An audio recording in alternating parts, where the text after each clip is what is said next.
안녕하세요. 네. 자, 오늘 170조.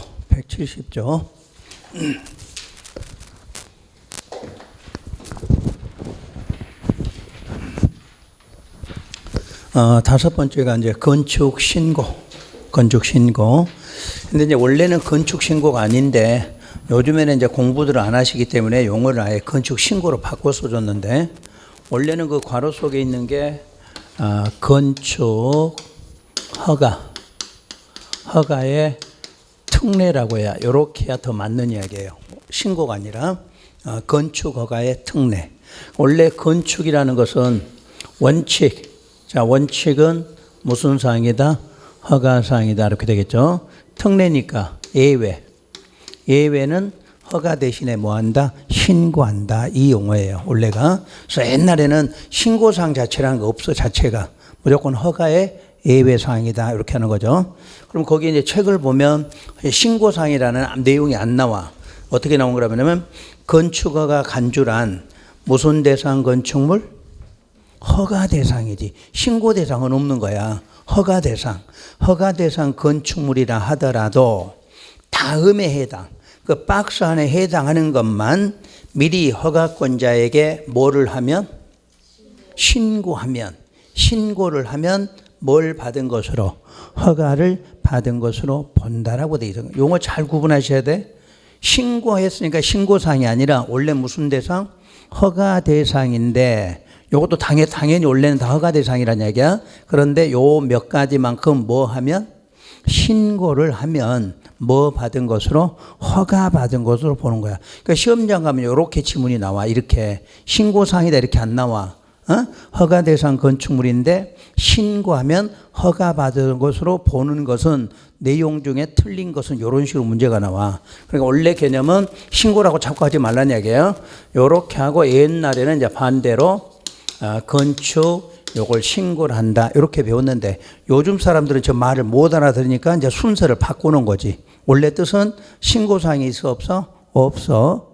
허가사항인데 몇 개만 뭐 하면? 신고하면 뭐 하는 것으로? 허가 받은 것으로. 그 말을 기억 잘 하시라는 얘기야. 시험장 가면 신고대상 건물 이렇게 안 나와. 출제된 게. 그래서 이제 거기다 이제 박스에다는 이제 신고한다 해서 신고대상 건축물. 그래서 먼저 1번하고 2번을 구분하셔야 되겠죠. 거기서. 자, 1번하고 2번의 차이점. 1번은 바닥면적 합계. 바닥면적 합계가 85제곱미터 이내에 뭐가 나와 있냐면 증, 개, 재축이라고 돼 있어. 그럼 뭐는 안 된다는 이야기지? 신축을 빼고 그 말이야. 지난 주간에 우리가 건축용어 배웠죠? 건축하면 뭐 신축, 증축한다 그러면 뭐 못하고 신축 못하고 그 말이거든. 시험장 가서 이걸 구분해야 돼. 그런데 두 번째는 연면적의 합계가 100제곱미터 이하의 건축물의 건축이에요, 이게. 원래는 이제 책에는 원래 법조문에는 건축물만 써 있어. 건축물만. 해석한 게 건축이라는 뜻이야. 그럼 여기는 뭐가 된다는 이야기래? 신축이 되고 있다. 이 말 같은 거예요. 요게 차이점이야. 그러니까 시험장 가서 지문을 꼭 확인하셔야 돼. 건축이 나온 건지 증축이 나온 건지 요거를. 그래서 일단 바닥면적 85가 나오면 신축이 없는 행위는 무슨 사항이다? 신고하면 이건 뭐 받은 것으로? 허가 받은 것으로 해줘. 그런데 연면적 합계로 나오면 100제곱미터의 건축물의 건축이야. 근데 시험에는 요 말이 없을 수도 있어. 이 문장이 나올 때 연면적 합계 100제곱미터 이하의 건축물 요거 나올 때는 건축이라는 용어가 안 써져 있어. 원래 법조문에는. 그 안 써져 있으면 무조건 뭐로 봐? 신축으로 보는 거지. 써 있는 거는 분명히 이제 여기는 만약에 건축이라고 내용이 아무것도 없다면 신축이 되는 거니까 당연히 증계 재축이라고 써주는데 여기는 이 말이 없어도 뭐로 본다? 신축으로 본다는 얘기야. 그러니까 여러분 해석해서 이걸 써준 거니까 시험장 가서 요게 없어도 건축물에 아무 내용이 없을 때는 무엇이다? 건축이다. 이렇게 알아두셔야 돼요. 그 다음에 지역 상관이 있나요? 없나요? 지역 상관없죠. 지역이 안 써 있잖아. 우리가 앞에서도 배울 때 무슨 지역 안에서 그러면 그 안에서만 해야 되는데 아무 내용이 없으면 모든 지역이 다 된다 이 뜻이지. 자, 기억해 보여. 항만구역이 있다. 항만구역은 무조건 도시지역 결정고시로 본다? 아니지. 뒤에가 뭐 있어야 돼? 도시지역에 연접 이 말이 들어가야 되잖아. 그러니까 그 지문상에 용도지역 이름이 있으면 반드시 거기서만 되는 거고 아무것도 없는 상태에서는 용도지역 따지지 않는다 이 말 같은 거예요. 그럼 여러분 시험에서 이 지문만 내는 게 아니라 저 앞에다 도시지역에서 바닥면적 합계 이렇게 들어가도 상관없겠죠. 또는 거기다 농림이라고 써놔도 상관없는 거지. 그러니까 지역 이름이 표시됐을 때는 그 지역에서만 나와야 되고 지역 이름이 없을 때는 지역 상관없이 모든 지역이 다 된다 이렇게 이해하셔야 돼요. 그래서 두 가지 차이점을 알았고 근데 문제는 숫자상으로는 밑에 거가 더 크지. 요거 숫자는 여기는 100이고 여기는 85잖아. 근데 여기는 숫자는 더 큰데도 신축이 된다고 그랬고 요거는 숫자는 작은데도 신축이 안 된다고 그랬잖아. 차이점은 바닥면적 합계인지 연면적 합계인지 이걸 갖고 구분하셔야 돼요. 그럼 여러분들이 상식적으로 연면적 합계 그러면 한 층의 면적이 크다 작다? 그렇지 작은 거야. 연면적 합계 그 말은 동수가 많다는 이야기지. 그러니까 한 층의 면적은 적어진다는 뜻이야. 연면적 합계가. 그러니까 앞으로 똑같은 숫자나 개념이 나왔을 때 바닥면적 합계하고 연면적 합계가 나오면 요게 실제는 작은 거야. 한 층은 요거 얼마로 보냐면 25로 봐. 이건 42.5가 돼. 그 정도 차이야. 그러니까 여러분들 이걸 자꾸 외우려고 하지 말고 이런 개념으로 한번 해봐요. 요게 대지가 100이야. 100. 이때 이제 바닥면적 합계 100을 해봐. 대지 빼고 하지. 대지는 얼마인지 모르는데 바닥면적 만약에 합계 100이라고 한번 예를 들어봐요. 이런 거 적는 거 말고 이건 그림만 이해하시면 돼. 만약에 똑같은 땅에서 연면적 100일 때 그 다음에 연면적 합계 100일 때 지금 숫자는 똑같이 얼마인데 다 100인데 어떤 형태로 나올 건가 요걸 생각해 보세요. 자, 바닥 면적이라는 것은 자, 여기에 1층짜리 건물이 하나 있다. 그럼 1층에 요게 지금 바닥 면적이다 가정해 봐. 그럼 바닥 면적 합계 100이 되려면 여기도 또 하나가 있다. 그래서 이게 50 합해서 얼마? 100. 요런 개념이야. 그러면 연면적이라는 것은 무슨 뜻? 각 층의 바닥 면적의 합계지. 각 층의 바닥 면적 합계. 그러면 이 건물은 최소 몇 층? 2층은 돼야지. 2층이 돼야만 연면적 합계라는 말, 연면적이라는 용어를 쓸 수가 있어. 1층에서는 연면적 이런 말 안 써. 각 층 바닥 면적이잖아. 그러니까 항상 각 층의 바닥 면적하고 연면적이 나오면 층수 몇 층? 2층 이상이야. 2층 이상. 그 말을 이해해 줘야 돼. 연면적 그 말 2층 이상 건물이야. 그럼 여기에서 2층 있다고 해봐. 1층, 2층. 근데 여기야 연면적 100이라면 요게 바닥 면적 50, 바닥 면적 50 합해서 얼마? 100 그 말이지. 그러면 바닥 면적 합계나 연면적 합계는 같은 개념이 돼. 자, 요거 여기다 올린다고 가정해봐. 이렇게. 올리면 어떻게 돼? 요런 똑같이 반대로 요거 띄워놓는다고 생각해봐. 그럼 각각 50이라는 얘기지. 그래서 원래 바닥 면적 합계나 연면적이라는 거 같은 개념으로 봐. 근데 연면적 합계 이 말은 무슨 뜻이야 이제? 2층짜리 건물이 2동 이상 있다 그 말이잖아. 연면적은 2층 이상이라고 그랬지. 그러니까 2층 이상 건물이 있는데 그럼 내가 2층 이상인데 오늘 100층 그러면 계산되나 안 되나? 2층 이상이니까 100층도 되는 거 아니야. 그럼 100층으로 우리 계산하면 돼 안 돼? 아니 상식으로 해. 100층 오늘 계산하면 여러분 집에 가 못 가? 못 가니까 가장 작은 거 얼마? 2층으로 계산하고 있다 그 말이야. 2층 이상이니까 2층이 2층 이상 아니잖아. 2층은 최소잖아. 최소. 그럼 여기도 자 2층 이상 건물이 2동 이상 있어야 되겠지?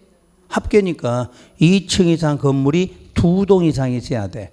그러면 오늘 100층짜리 한 100동 만들어 볼까? 100층짜리 100동. 그럼 계산돼 안 돼? 안 되지. 그러니까 최소라는 거야. 최소로. 자, 2층짜리 건물이 한 동 있고 다시 2층짜리 건물이 한 동 있는데 요게 합계가 100이다 그 말이겠지? 그럼 여기가 연면적이 얼마고 50이고 요게 연면적이 얼마고 50이고 그러면 한 층은 얼마고 요렇게 된다는 이야기지? 그럼 똑같은 100인데도 형태가 연면적으로 할 때 하나가 얼마로 보여? 50인데 이쪽은 얼마로 보여? 25다. 요런 뜻이야. 개념 이해되시지? 그러니까 바닥면적 합계는 상당히 이게 어려운 거야. 바닥면적 합계는. 단층에서도 나오겠지만 지금 여러분이 이 건물을 가져가. 이 건물. 그럼 이 건물의 4층의 바닥면적 그럼 어디서 어디까? 저 끝에서 저 끝에까지를 말하겠지. 근데 중개사건 큰 강의실의 바닥면적 그럼 어떻게 될까? 여기서 요 사이를 말하겠지. 이렇게 의미가 달라져. 여러분들 이거를 해석하려면 이제 끝이 없으니까 가장 쉽게 이해하는 방법으로 설명드린 거예요. 그래서 일단 단층짜리가 두 동 있으면 여기에 바닥 면적이 있으면 여기도 바닥 면적이 있고 합해놓은 걸 뭐라고 한다? 바닥 면적 합계를 한다. 이렇게 이해하고 연면적이라는 단어가 나오면 항상 몇 층 이상? 2층 이상이야. 2층 이상. 그럼 2층 이상이면 2층을 만들어 놓고 보면 100이 되려면 뭐 계산할 때 60이 되고 40도 되는 거지. 그런 게는 이제 실무에 가서 쓰는 거고 이론적으로 할 때는 똑같은 걸로 보는 거니까 한 층이 50, 한 층의 바닥 면적 50, 다시 한 층의 바닥 면적 50 합해서 얼마다? 100이다 요 말이고 연면적 합계가 나오면 2층 이상, 2층 이상 건물이 두 동 이상 있는 거지. 두 동 이상. 그래서 두 동 이상이니까 10동도 있을 거고 우리 아파트 단지 가면 어떻게 되나요?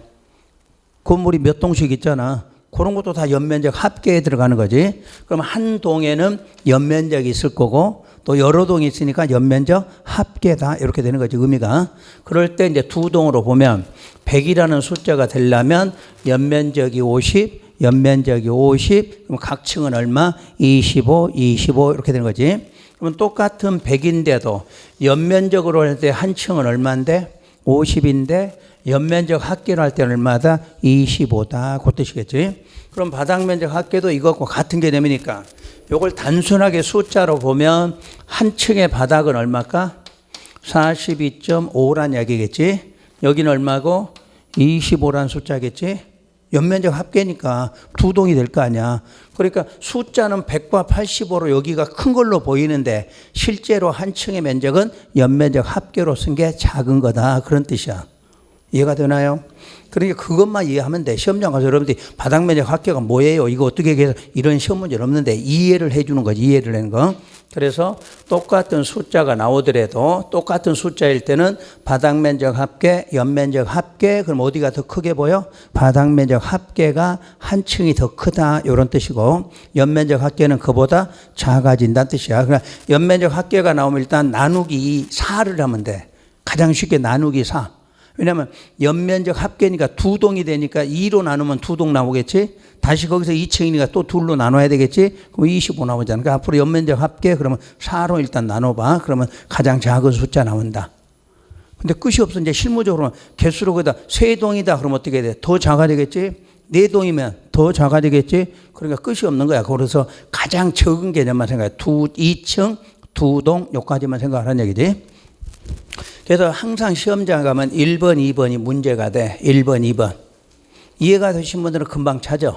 근데 이제 요게 이론적으로 나올 때는 이렇게 나오는데 이걸 실무로 출제를 하면 문제 찾을 수가 없어. 막 갑자기 여기다 신축도 써놔. 근데 이론적으로는 안 되는데 실무로 가면 이게 가능해져. 그러니까 여러분들은 요 선에서만 나오면 맞추라는 얘기야. 그러니까 이걸 벗어나면 맞출 수가 없는 문제가 돼. 그거는 이제 출제하는 대학 교수들이 이론을 가지나 실무까지 적용시키면 여러분 못 풀게 돼 있어. 그러니까 요 정도만 맞춘다 생각하시면 돼요.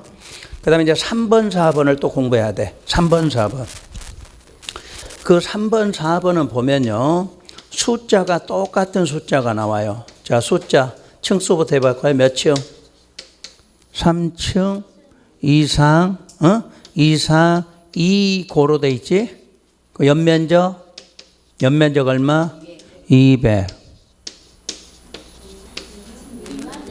응? 뭐가? 미만. 잡그랬다. 3층 미만 2고야. 2고. 그리고 또 미만이다. 그럼 숫자는 똑같이 2개 나와.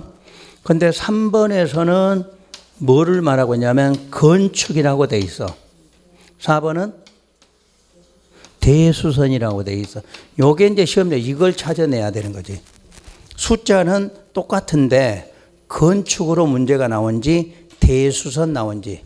그러니까 여러분 법조문상에는 그대로 있는 거지. 근데 공부할 때는 이걸 해석을 하니까 뭔지를 찾아놓고 공부해야 돼. 양쪽 3, 4번이 숫자는 같다. 그죠? 숫자는 같은데 행위가 뭐하고 뭐다? 건축과 대수선이다. 이걸 구분하셔야 돼. 그때 건축에서는 용도지역 이름이 뭐로 나오나요? 관농자야. 그러니까 책에 있는 것을 해석을 앞에가 관농자지만 꼭 앞에서부터 볼 필요 없지. 일단 양쪽 숫자로 비교를 해야 되니까. 그래서 건축일 때는 관농자라고 돼 있어. 대수선은 아무것도 없어. 그럼 무슨 지역? 모든 지역 다 되는 거. 이렇게 차이점이야. 그러니까 이거 해석 못하면 문제 못 푸는 거야. 숫자를 외워갖고 가서는. 요걸 갖고 지역이 있으면 관농자에서만 신고사항이야. 그럼 도시적은 허가사항이 되는 거지. 지금 신고사항에서 아닌 거는 허가사항이 되니까. 그러니까 이 숫자가 건축으로 나올 때는 어디에서만? 관농자에서만 신고사항이라는 이야기지. 그럼 도시적에서 나오면 허가사항이 돼. 근데 대수선일 때는 도시적이라고 써놔도 신고고 농림이라고 써놔도 신고사항이다. 그 뜻이라는 이야기지. 되나요?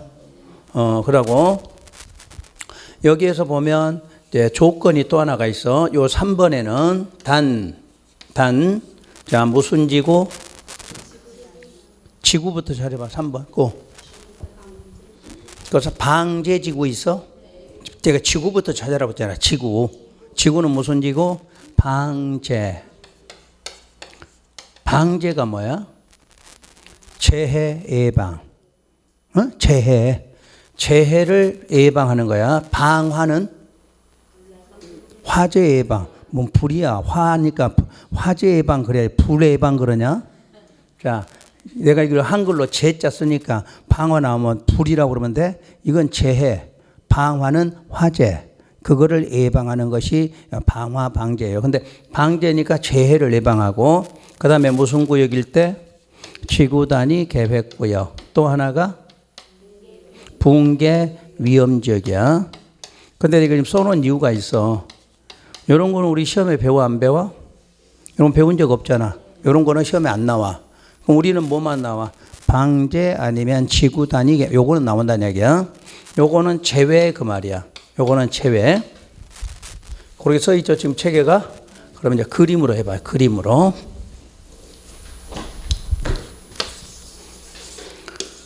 자, 여기 도시지역. 여기 도시지역 위에.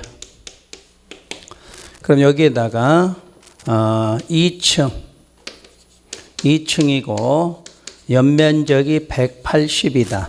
그럼 저 조건 맞나요? 저 앞에 있는 숫자 조건. 3층 미만이고 200 미만이고. 그럼 이 숫자 맞잖아. 층은 2.5층 이런 건 없잖아. 그러니까 3층 미만이 뭐야? 2층이지. 그 200 미만은 199도 되고 190도 되고 180도 될 거 아니야. 그럼 숫자 두 가지 맞았죠 지금? 그러면 이런 지역을 도시의 지역에다가 건축하려고 한다. 또는 대수선하려고 한다. 할 수 있겠죠? 그러면 2층이고 180을 도시지역에서 건축할 때는 무슨 상? 그렇지, 허가상. 대수선은 신고상이지. 대수선은 지역 상관없다고 그랬으니까. 자, 그럼 다시 이쪽에다. 여기다 2층짜리 연면적 180으로 건축하려고 하고 대수선하려고 한다. 그럼 건축 신고상. 여기도 신고상. 되나요 이제? 저 보면서 하고 있잖아. 아까 건축은 어디에서는 관농자는 신고상이잖아. 관농자는. 그러니까 도시력 위에가 어디야? 그러면 다시 도시력 위에가 어딘데? 이렇게 써줘야 되나? 어? 이렇게 써줘야 알아들어? 아니지. 시험장은 관농자 이렇게 안 써져. 도시력 위에 나오겠지. 그리고 여러분들이 공부를 하면은 그걸 응용하는 게 공부지. 외운다고 공부되는 거 아니야. 이게 숫자. 여러분 이게 요거 2개 하는데 시간이 거의 30분 가 이게. 이건 용어 해석이기 때문에 이 건축법이 그래서 어려운 거야. 그냥 숫자만 외우면 가면 될 것 같은데 시험장 가서는 한 개도 못 풀어 외워갖고 가면 이렇게 한번 해석을 할 줄 알아야 돼. 그러니까 3, 4번에서는 숫자가 연면적 200, 3층 미만 나오면 숫자는 이런 식으로 주어진다는 얘기야. 그래 놓고 어디에서 이렇게 나올 거 아니야. 그럼 도시지역에서도 이 숫자로 건축할 수도 있고 대수선 할 수도 있겠지. 이럴 때 건축한다 그러면 무슨 사? 허가가 되고, 대수선 아까 지역 상관없으니까 아무 데나 가도 신고사항이잖아. 그러면 도시력 외쪽에 오면 건축은 당연히 신고사항이 되겠지. 이때부터. 대수선은 당연히 신고사항이고. 그런데 여기가 지구 단위 계획구역이거나 방제지구가 되면 여기는 뭐로 바뀌어? 허가로 바뀌는 거야. 원래는 신고사항인데 무슨 지구? 지구 단위 또는 방제지구로 지정이 되면 여기는 다시 뭐로? 허가로 바뀌어. 그럼 여기는 그대로 신고사항이 지금 변함없잖아. 이거는 어떻게 이해되는 것 같아? 그러니까 여러분들이 이거 1번에서 4번까지만 신고사항을 해결하면 어느 정도 50% 확률이 있어. 법조문대로 주면 맞출 수 있다는 이야기야. 근데 어차피 이것도 바꿔놓으면 못 맞추는 거. 근데 3, 4번은 바꿀 일이 없어. 이거는 더 이상 바꿀 게 없잖아. 이렇게 해석만 하면 되니까 1번, 2번이 문제가 되는 거지. 3, 4번 시험 문제 되는 건 다 하나 맞출 수 있어야 돼. 자, 다시 항상 우리는 지금 11조를 배울 때 무슨 행위에 대해서 11조 배울 때 건축 허가지만 건축만 해서 대수선도 해서 대수선까지 했잖아. 그러니까 항상 우리는 용어는 건축만 써놔도 행위는 뭐까지도 대수선까지 따라오는 거지. 첫 시간 그래서 적용 대상 행위를 배웠었잖아. 그럼 적용 대상 행위가 3가지가 뭔데? 건축, 대수선, 또 용도 변경이고. 그때 내가 세트 구분했잖아. 요건 한 세트고 요건 다른 세트다 이렇게 했잖아. 기억나요? 그러니까 이 건축법은 앞에서부터 이해 안 되면 또 여기도 뻥이야. 그러니까 이미 그게 됐다는 가정을 하는 거잖아. 그러니까 우리는 항상 용어 자체가 건축만 나오는 게 아니라 모두 나와 대수선도 따라 나온다는 이야기야. 그런데 1번, 2번에는 대수선이 없잖아. 지금 대수선이. 근데 3, 4번은 대수선이 들어와 있잖아. 그러니까 여기서 헷갈리지 말라는 얘기야. 똑같은 3, 4번은 숫자가 나오는데 건축으로 문제가 나오는지 대수는 요게 중요하다냐. 여러분들 시험장 가 이거부터 외워놓고 이것만 생각하고 들어가잖아요. 이거는 의미가 없어. 요렇게 되더라도 행위가 뭐로 나왔다? 건축으로 나온지 대수선 이게 더 중요한 거지. 건축일 때는 어디 지역만? 관농자만. 대수선은 지역 상관없이 모두 다 신고사항. 근데 관농자는 신고사항인데도 불구하고 2군데는 제외. 그래서 방제지구나 지구 단위 계획구역이 지정돼 있으면 거기는 다시 뭐로 바뀐다? 허가로 바뀐다. 그런 내용이야. 그러니까 시험에서는 뭐가 나올지 모르니까 숫자 나오면 중요한 건 건축인지 대수선인지 요거부터 신경 써서 공부해야 되는 얘기야. 3, 4번까지만 거기까지 공부하시면 돼. 그리고 이제 5번으로 가서 건축물 높이 3m 이하의 범위 내에서 뭐 하는 거? 증축하는 거. 왜 이게 신고사항일까? 이건 배우고 온 것 같은데. 층의 구분이 명확하지 아니하면 4m를 하나의 층으로 산정한다. 기억나나요? 그러면 층의 구분 없으면 4m가 하나의 층인데 3m밖에 안 되잖아. 그런 증축은 한 층이 안 되는 증축이다. 그 말이잖아. 그럴 때는 신고사항이다. 그 내용이야. 그래서 우리 뜬금없이 오는 숫자가 계속 나오는 이유가 그건 이미 그게 가정되어 있는 거야. 그래서 우리 시험에 가장 또 잘 나온 게 5번 아니야. 쉽게 줄 때. 답을 쉽게 줄 때 요걸 줘. 그럼 5m 증축 그럼 어떻게 해야 돼? 그렇죠. 허가사항이지. 어? 항상 3m 이하 증축이니까 그 숫자를 기억하셔야 돼요. 그 다음에 8번. 이제 공장이 나와. 공장. 앞에는 공장이 없잖아. 근데 맨 끝에가 공장이 있잖아. 그걸 먼저 기억해야지. 그럼 공장이 신축이 되는데 신고사항이 될 수 있는 지역은 딱 3군데가 있다. 그 말이야. 자, 공장이니까 무슨 지역이 나와야 돼?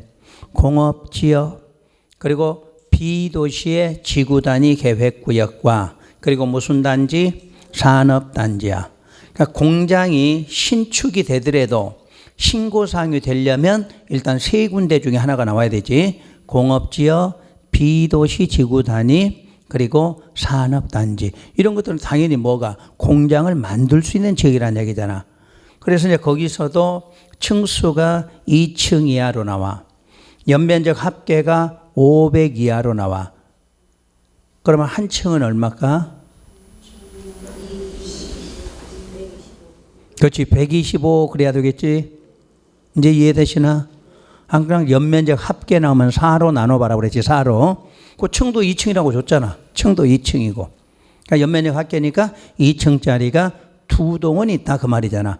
그러면 3동, 4동이 있으면 더 숫자는 더 작아지겠죠. 그런 뜻이야. 그러니까 앞으로 층 나오고 연면적 합계 나오면 나누기 4를 딱 해봐. 그러면 그 숫자가 한 층의 개념 이렇게 이해하시면 되지. 그럼 공장의 규모가 한 층이 125라는 건 커요, 작아요? 작지. 공장이 125면 작은 거지. 그러니까 이런 걸 신고상으로 해주자. 그것도 지역이 어디니까? 공업, 비도시, 지구단위, 산업단지. 그러니까 공장을 만들 수 있는 지역인데 규모도 작으면 신고상으로 해주자지. 근데 이런 숫자가 나와도 지역이 안 맞으면 허가사항이 된다. 그 말일 거 아니야. 그렇게 해서 6개 정도는 공부를 좀 해두시면 돼. 그래서 한 번만 요거 이해되면 반대로 또 시험장 가면 찾기가 쉬워져. 이해하는 게 문제지. 암기하시려고 생각하지 마. 여기 숫자 나와도 숫자도 중요하지만 의미 자체를 먼저 이해하시라는 얘기야. 그러고 나서 이해가 되면 시험장 갈 때는 숫자도 좀 외우시면 좋긴 하겠지. 그래서 이제 특히 여러분들 숫자 쓰는 건 요거예요. 그러면 3층 이상이고 연면적 200이다. 그럼 어떻게 돼? 당연히 허가사항이지. 3층 이상이다. 그럼 3층이 나오면 무조건 저건 미만이니까. 그래서 이제 허가나 신고자 기준을 저걸로 잡아. 보통 일반인들이 아는 숫자 개념은 저걸 갖고 말해. 그러니까 3층이라고 숫자가 나오면 무조건 무슨 사? 허가. 2층 하면 신고 그러겠지. 연면적 200 넘어가면 허가. 200 미만이면 신고. 이런 식이야. 그래서 저 숫자를 그래서 많이 써먹어야 돼. 2층 우리가 2층하고 200 미만이 되는 요 숫자는 신고 쪽에 가 있는 거고 3층 이상 뭐 연면적 200 이상 이런 숫자 나오면 무조건 허가사항이다. 이렇게 이해하시면 좋을 것 같아요. 그 다음에 신고 수리 통지 이렇게 나오는데 이런 건 아직은 읽지 마시고 공부가 다 되면 나중에 읽으면 돼. 근데 거기는 딱 읽으면 숫자부터 또 나오거든. 그럼 숫자 이런 거 생각하면 또 공부 어려워지니까 그런 거 무시하시고. 그리고 이제 6번. 대지 소유권 확보 및 매도 청구예요. 그러면 이 소유권 확보와 매도 청구는 원래는 이 법에가 있었던 게 아니라 주택법에가 먼저 있어서 주택법에 그걸 건축법에도 옮겨온 거지. 그러면 이제 소유권 확보하고 매도 청구는 시험에서 무조건 한 문제가 나와. 왜냐면 주택법 나오든가 여기 나오든가 아니면 여러분 정비법 배울 때 매도 청구 기억나나요? 정비법 매도 청구 무슨 사업? 재건축에서 동의 안 해주면 기억나? 조합 설립에 동의 안 해주면 무슨 청구 들어간다? 매도 청구. 그러니까 매도 청구는 무조건 시험에 한 문제짜리야. 어디가 다든지 나온다 이렇게 기억하셔도 돼. 그럼 1번 소유권 확보 원칙 건축 허가를 받으려는 자는 해당 대지에 대한 무슨권을 소유권 확보해야 돼. 그러니까 소유권도 없이 남의 땅에다 건물 지으면 돼? 안 돼? 안 되겠지. 그래서 허가해 줄 때 대지 소유권을 확보해야 되니까 거기에 관한 서류가 들어가야 되겠지. 그래서 허가를 받으려면 그 세지에 대해서 소유권을 확보해야 된다는 조건이 나와. 그런데 예외가 다음에 해당할 때는 소유권을 확보하지 아니한다고 써놨어. 바로 1번 건축주가 대지의 소유권을 확보하지는 못했으나 무슨 권을 사용할 수 있는 권한을 확보했어. 그러니까 소유권은 없지만 그 소유자하고 여러분들이 민법으로 따지면 뭐야? 지상권 설정 계약 이런 거 계약을 체결했다는 얘기야. 그래서 사용할 수 있는 권한이 확보가 됐어. 아니면 임차권을 설정했어. 임차 계약했어. 그러면 사용할 수 있는 권한 확보했잖아. 그러니까 꼭 소유권이 아니더라도 무슨 권을 사용할 수 있는 권은, 그 민법대로 하면 뭐 지상권 설정 계약을 했거나 임차권 설정 계약했다. 토지에 대해서. 그러면 사용할 수 있는 권한 확보했지? 그럼 뭐 할 수 있다? 허가해 주겠다. 소유권 확보 안 해도 이런 뜻이에요. 그럼 요거를 여러분들이 자 주택법을 한번 넘겨봐요. 미리서. 내가 이제 알려줄 거니까.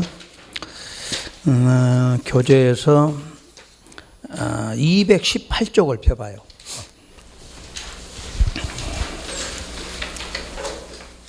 218쪽의 맨 하단에 봐보세요.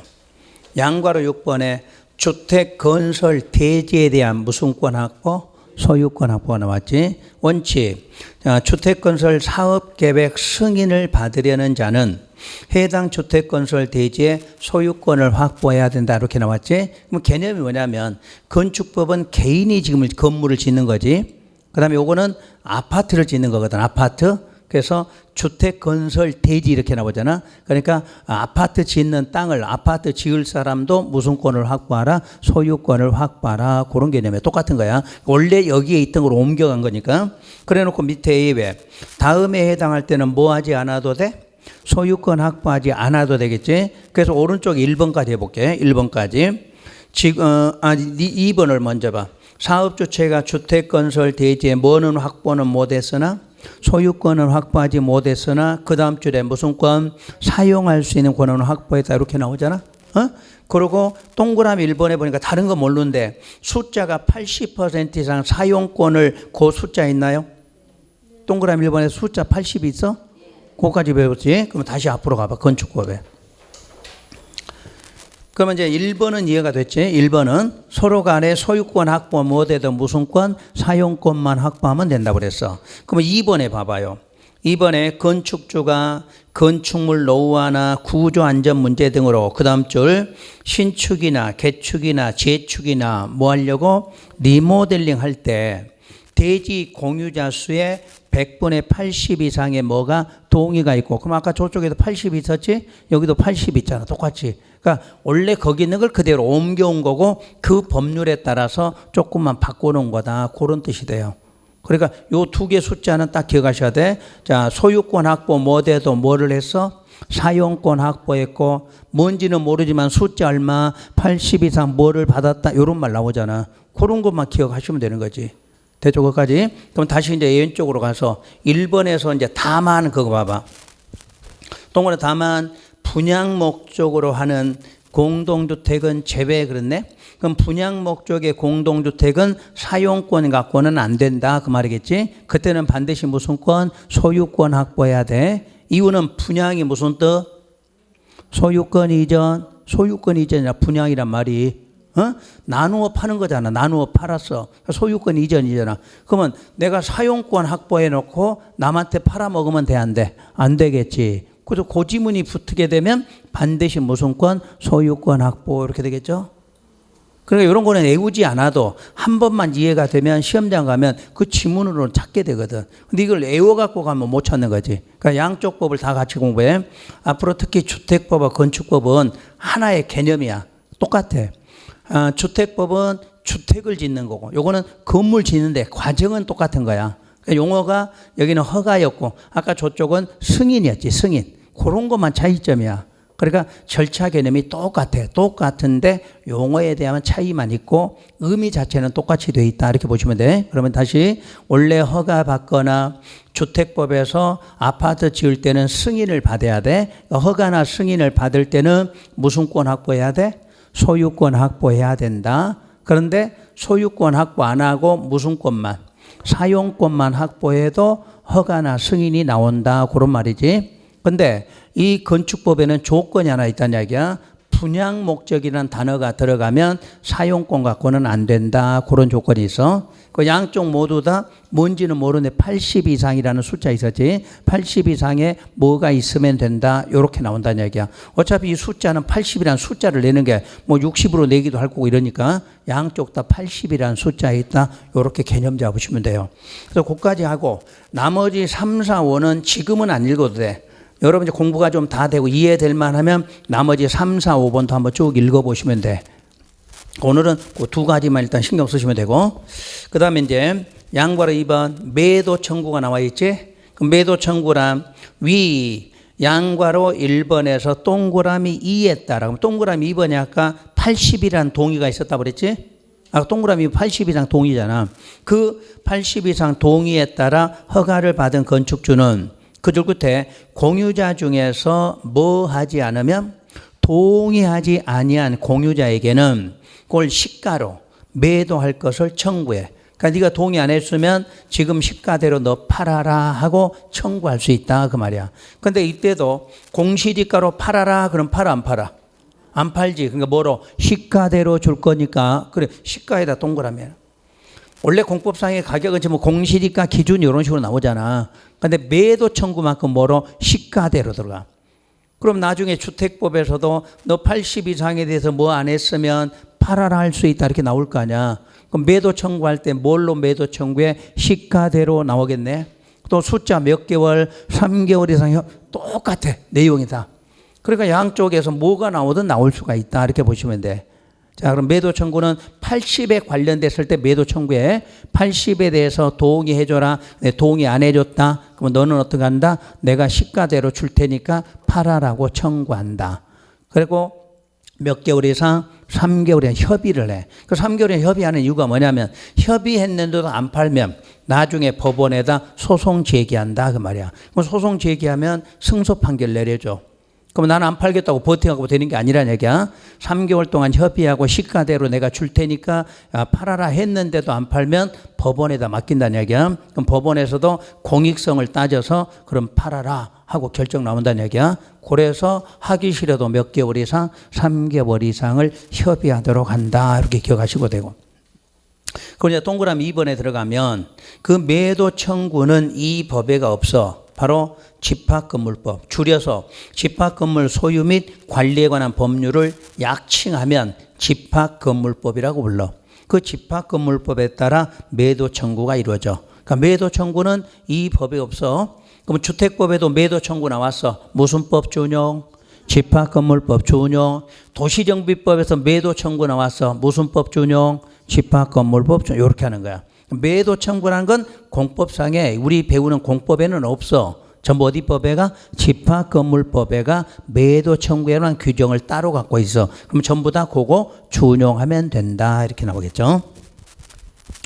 자, 그 다음에 이제 양과로 3번 소유자를 확인하기 곤란한 공유지분 등에 대한 처분이 나와서. 근데 여기까지 다 시험 문제를 냈어. 매도 청구의 문제에서. 그래서 1번 건축허가를 받은 건축주는 그 줄 끝에 공유자가 거주하는 것을 확인하기가 곤란해. 그럼 어느 법을 배우든 소재지 확인이 곤란해. 그러면 신문에다 뭐 하면 돼? 광고 내면 돼. 신문에 뭐 둘 이상 뭐 이런 건 알 필요 없어. 그냥 신문에 공고 낸다. 그래서 공고한 날로부터 30일이 지나면 이미 거기에다 매도 청구를 한 것으로 본다라고 돼 있어. 그리고 2번 건축주는 매도 청구 대상 공유지분에 대해서 감정평가액에 해당하는 금액을 어디에다가 법원에다 공탁만 해놓으면 되겠지. 그러니까 매도 청구를 하려는데 이 사람이 어디 산지를 몰라. 그러면 신문에다 광고해놓고 며칠 지나면 30일 지나면 거기 연락한 걸로 본다는 얘기야. 그럼 돈을 못 줬잖아. 그 어디다 맡겨놔? 법원에다 맡겨놓는다 그 말이야. 자, 그 금액이 뭐로 돼 있어? 감정평가에 해당하는 금액이야. 아까 매도 청구할 때는 시가로 했잖아. 시가로. 근데 맡겨놓을 때는 감정평가액에 해당하는 금액으로 이렇게 놨어. 그리고 맡겨놓고 바로 착공 들어갈 수 있다. 그 다음에 3번 그 공유주분의 감정평가액은 허가권자가 추천하는 감정평가업자 2인 이상이 평가한 금액을 산술평균하여 산정한다. 근데 이런 말 배웠어 안 배웠어? 배웠잖아. 그러니까 공법상이든 우리 부동산학 개론에서 감정가격 이 말은 업자 몇 사람 이상? 2사람 이상이 평가한 거를 뭐 해놓은 값? 산술평균한 값. 기억하시겠지? 그 어디든지 감정가액 이런 말 나오면 똑같은 말로 나와. 그렇게 해서 산정된 값이다. 그 다음에 7번. 그러니까 이제 아까 우리가 별표를 안 했네. 아까 5번 건축신고에다 별표. 그 다음에 대지 소유권은 체크 표시만 하면 돼. 별표는 꼭 시험에 나온다고 보고 체크 표시는 한 번쯤 봐야 되는 거예요. 그리고 오른쪽에 7번 건축허가 신고 취소는 별표. 요거는 간단하게 시험 문제가 잘 나와. 그럼 우리가 지금까지 허가 받아라, 신고하라 했는데 안 하면 취소 사유가 생긴다는 얘기지. 그래서 1번 허가의 취소. 원칙. 허가권자는 건축물 건축 대수선하기 위해서 허가받은 자가 다음에 해당하면 취소 뒤에가 뭐라고 나와? 하여야 한다 이렇게 나와. 그래서 거기다가 그 여백이 좀 비어있죠. 그 부분에. 거기다가 이렇게 미리 하나 써놓으세요. 건축법은 허가 취소 사유가 있어. 허가 취소가. 근데 두 가지가 있어. 취소하여야 하는 경우가 있고 할 수 있는 경우 두 개를 물어봐. 그래서 여기서 이걸 시험을 문제를 내는 거야. 하여야 한다와 할 수 있다. 그래서 이 하여야 한다가 법 제11조야. 11조니까 무슨 허가? 건축 허가 부분이지. 그러니까 방금 지금 우리가 배우는 부분이야. 여기서는 사유가 생기면 취소하여야 한다고 돼 있어. 할 수 있는 경우는 법 제79조에가 따로 있어. 근데 여러분 이 조문은 못 외워도 돼. 못 외워도 돼. 바로 위반 건축물이 나와. 위반 건축물에서는 허가를 취소할 때 하여야 한다가 아니라 할 수 있다 이렇게 나와. 그러니까 이제 개념 우리가 배우는 건축 허가 쪽에서는 사유가 생기면 어떻게 해야 돼? 취소하여야 한다로 나와. 그런데 이제 저 뒤에 가면 위반 건축물이 나와. 용어가 뭐로 나와? 위반 건축물은 허가 취소할 수 있다 이렇게 나와야 돼. 근데 이게 아무것도 아닌데 시험에 이걸 자주 써먹어. 그러니까 이 지문 하나는 취소 문제 나오면 기억해 두시면 되겠어요. 그래서 자, 동그라미 1번. 허가 받은 날부터 몇 년? 2년 안에 착수 안 했을 때. 그래서 이걸 하나 기억하시면 돼. 공법에서는 어느 법을 배우든 착수하란 말이 나오잖아. 공사하고 착수 그러면 2년이라고 나와. 그러면 여러분 외우지는 이거 하나만 쓰지는 말고 기억을 하라니까. 써봤자 필요 없지. 그럼 농지법 가면 또 문제 내면 또 틀릴 거잖아. 농지법에서도 허가 받았어. 그러면 농지 전용 착수하라. 그러면 몇 년? 2년. 이런 식으로 돼 있다는 얘기야. 그러니까 뭐든지 착수라는 개념은 공법에서는 몇 년으로? 2년 나와. 그 대신에 예외가 있기 때문에 주의하라는 얘기야. 주택법은 기간이 좀 길어. 주택법은 5년이 돼. 왜냐면 뭐 건물 하나 짓는 거하고 아파트 몇 천 세대 짓는 건 의미가 다르잖아. 그것은 기간이 5년이 나와. 그러니까 그것만 알고 있으면 돼. 공법에서는 허가받고 뭐 하라? 그럼 몇 년? 2년. 주택법은 단위가 크니까 몇 년? 5년. 이런 식으로. 그걸 쓰지 말고 머릿속에 해. 그럼 내가 이제 주택법 할 때 이제 5년짜리 나올 때 또 알려주겠지. 자, 나머지 반대는 몇 년이다? 2년이다. 그렇게 연습하시라는 얘기야. 여러분 자꾸 받아 적는 건 의미가 없어. 적어봤자 여러분들 시험장 머리 기억에 나오지도 않아.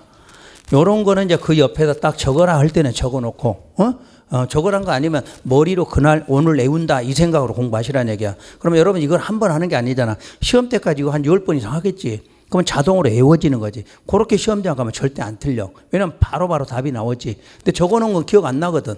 내가 언제 적었지? 그 적는 거 찾다가 기억도 안 나. 그러니까 자꾸 적는 거는 필요할 때만 적어 놓으시면 돼. 내가 다 알아. 이제 31년째 됐으면 여러분들 어디가 되는지도 알고 요거는 외워봤자 안 되는 거고 어디다 써놔야 되고 쓰면 안 되고 외워야 되고 그걸 다 알아. 시험 문제 나올 걸 아니까. 그래 여러분들이 하라는 대로만 하시면 돼. 그러면 여러분 손해볼 일은 하나도 없어. 손해보실 일은. 막말로 여러분들 요거 요약집 안 하고 내가 공식만 알아줘도 여러분 50점 맞고 나와. 공법에 공식 있잖아. 그것만 알려도 50점 나와. 근데 이게 다 가르쳐주면 80점 나와야 맞지? 60점 걱정이 아니라 80점까지도 나오니까 걱정하지 말라는 얘기야. 하라는 대로만 하면. 근데 여러분들이 자꾸 하라는 대로 안 하니까 뭐 공부하지 말라는데 그거 공부하는 사람 또 암기하지 말라는데 외우는 사람 그건 외워봤자 시간 낭비라니까. 해야 될 부분이 있고 안 해야 될 부분이 있어. 아까 여러분들 이것도 이해만 하면 풀어지거든 나중에. 지금은 처음 하니까 이게 어려운 것 같아. 근데 나중에 문제 딱 보면서 해봐. 아 저래서 풀어주는구나 이렇게 알게 되거든. 그래서 여러분 특강하는 이유가 뭔데? 실컷 배웠어도 문제 적용을 못 하잖아. 그래서 문제 푸는 연습까지 하고 가면 누구나 풀게 돼 있어. 걱정 안 하셔도 되니까. 자, 그러면 이제 신고에서, 허가에서는 기간이 2년짜리가 나온 거야. 근데 이제 답을 또 공장으로 주는 경우가 있어. 가로 속에. 그럼 공장은 몇 년? 그 이유가 있겠지. 공장은 일반 건물보다 작아 커. 또 크니까 좀 기간을 더 주자. 이런 개념이야. 그러니까 생각 없이 공장은 3년 이렇게 오지 말라는 얘기야. 기본은 2년인데 규모가 좀 커진 거는 좀 기간을 더 주는 거다. 이런 개념이지.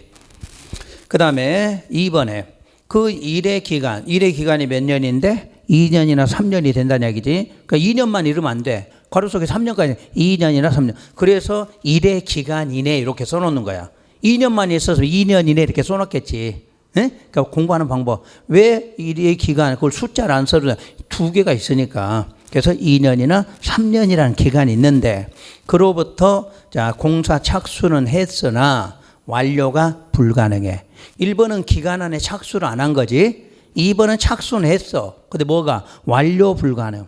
그럴 때는 취소하여야 한다. 이렇게 되는 거지. 그래 놓고 이제 3번을 신설을 해놓고, 일단 시험에서 한번 출제를 했어요, 이거를. 착공 신고 전에.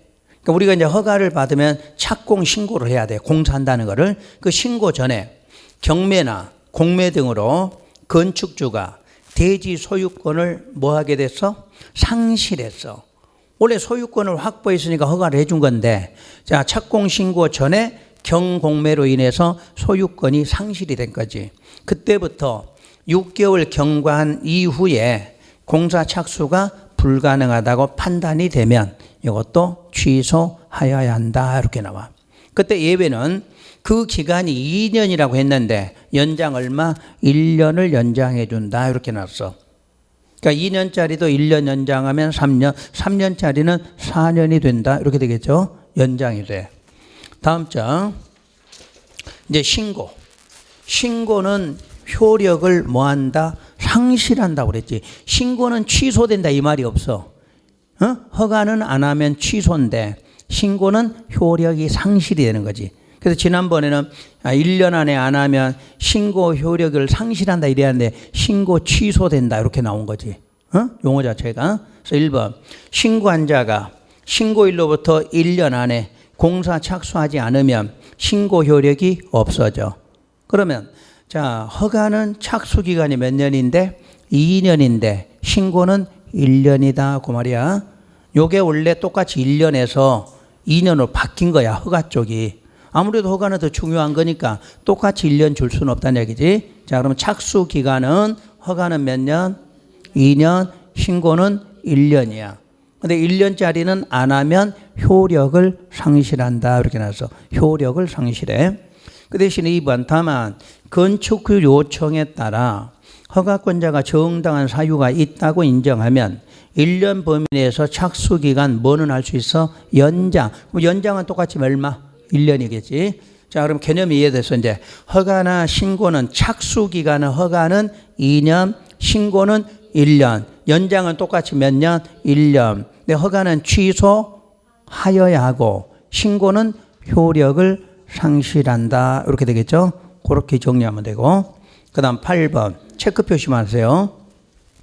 이거는 매번 나오진 않아. 체크는 한번 하되 이해를 해줘야 돼. 실무에서는 써먹어야 돼. 다른 허가 신고에 의제라는 말이 나와서 항상 우리는 의제라는 단어 나오면 효과라고 그러지. 그 뒤에서 다시 뭐라고 써놨어? 건축 허가의 효과다 이렇게 써놨지. 그러니까 뭐에 대한 의제라는 말이 나오면 뭐뭐에 대한 효과다 이렇게 말해. 그래서 문장 지문 보면 1번 건축물의 경우에 건축물을 건축 대수선하고자 하는 자가 뭐를 받으면 허가를 받으면 다음에 열거한 허가나 신고 등은 한 것으로 본다 이렇게 놨네. 그러니까 이 법에서 건축 허가만 받으면 다른 법률에 의한 허가든 신고든 이런 것은 뭐한 걸로 받은 것으로 본다라고 해놔서. 그러니까 엄청 큰 효과지. 그런데 여러분들 먼저 굵은 표시해 놓은 글자로 확인해 봐.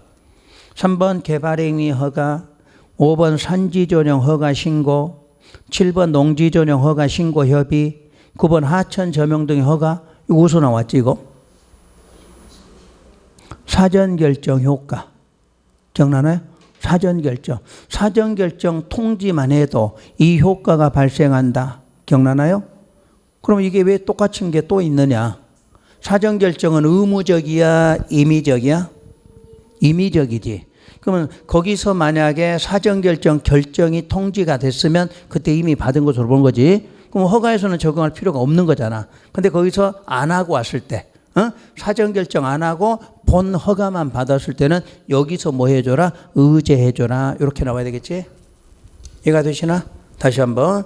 사전 결정 신청은 임의적 사항이지. 신청할 수 있는 걸로 돼 있지. 그래서 신청해서 결정을 받으면 4가지 효과가 미리 나오는 거지. 근데 사전 결정 신청을 안 했어. 안 했으면 이 효과는 뭐 받음으로써? 허가 받음으로써 이 효과가 주어진다. 그런 내용이겠지. 그러니까 그 말뜻을 알면 금방 이해돼. 근데 여러분 그 말뜻 모르고 백날 외우면 또 어디서 써먹을지를 모르잖아. 그러니까 요 4가지는 어디서도 나오고 사전 결정 통지했을 때도 효과로 나왔고, 그 다음에 건축허가 받았을 때 효과로도 나올 수 있다. 왜 똑같은 게 2개 있느냐 이렇게 물으면 사전 결정 절차가 임의적이었으니까, 임의적이니까 신청했으면 거기서 효과가 나오고, 안 했으면 허가 받았을 때 효과가 나온다. 이런 뜻이겠죠. 그 다음에 이제 밑줄 긋은 거 2개 좀 더 보셔야 돼.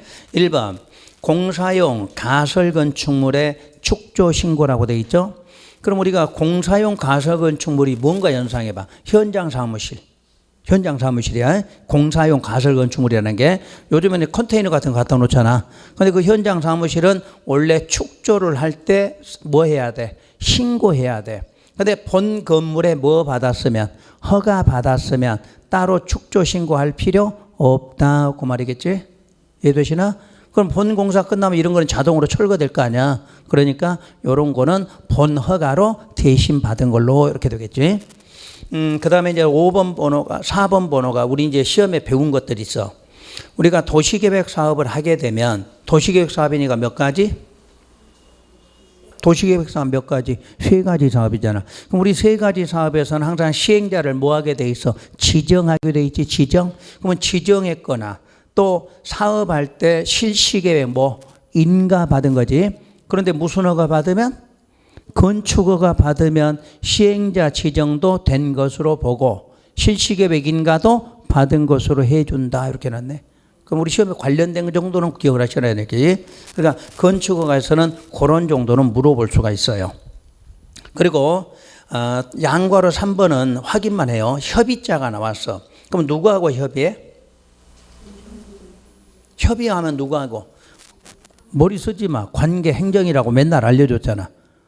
협의 그러면 아무 데도 읽을 필요 없어. 그냥 뭐만 읽으면 돼. 관계 행정. 그러면 날짜 며칠? 15일이라고 그랬지.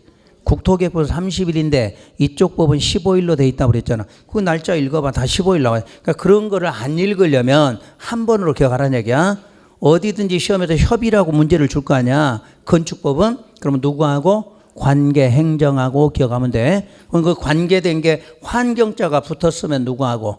환경부. 교육 붙었으면 교육부장. 그렇게 하면 돼. 그 날짜 묻거든 15일 찾으시고.